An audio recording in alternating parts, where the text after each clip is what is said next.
Our player tip of the podcast is Don't be a dick. Hey, that's pretty good, Chad. Not bad. Thank you. I rate you a solid I've 7. been practicing. Yeah, I can tell. Most people are like 3. Today we're going to talk about those people listen to our show.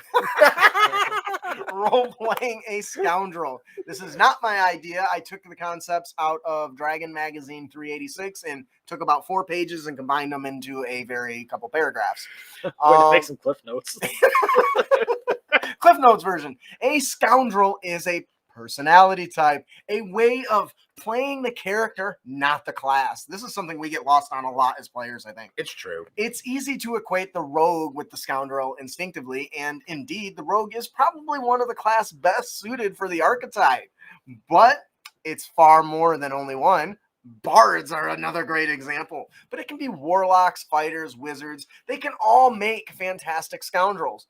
But while you can play any class as such, even perhaps not as effectively from a mechanics perspective, there's still options. So let's talk about it. In traditional D&D campaign humans, or in additional D&D campaigns, humans, half-elves, halflings, tieflings, and changelings are usually the most likely to produce scoundrels. But again, such characters can come from all race. Remember that. And I think Tasha's adjustments and stuff like that are really making that even more common than before.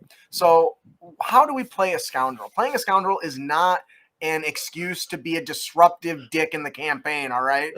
Don't be a jerk to your fellow players. Don't be a dick. Obviously, it can have an impact, just like choosing to play any sort of character.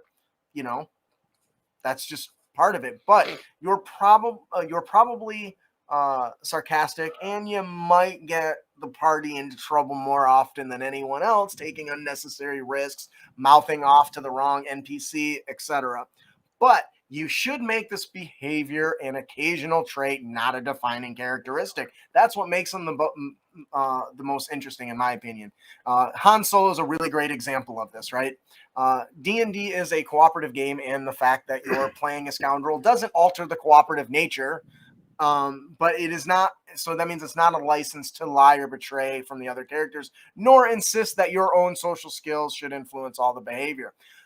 So when you want to play a scoundrel, going into the seedy dives, trying to bribe your way out of situations, lie your way out of situations, all this stuff can be done not just from the rogue.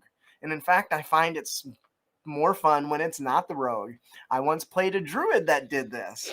Kind, healing, but was a real dick about it, complaining about how you're using all of her resources and stuff, and how much time she's going to have to spend work regaining all the stuff to heal this when she needs it. And specifically when she runs out of spells and is hurt, and she points at you for being the douchey person that consumed all her resources. So now she might die and there's nobody to help her because she's the healer.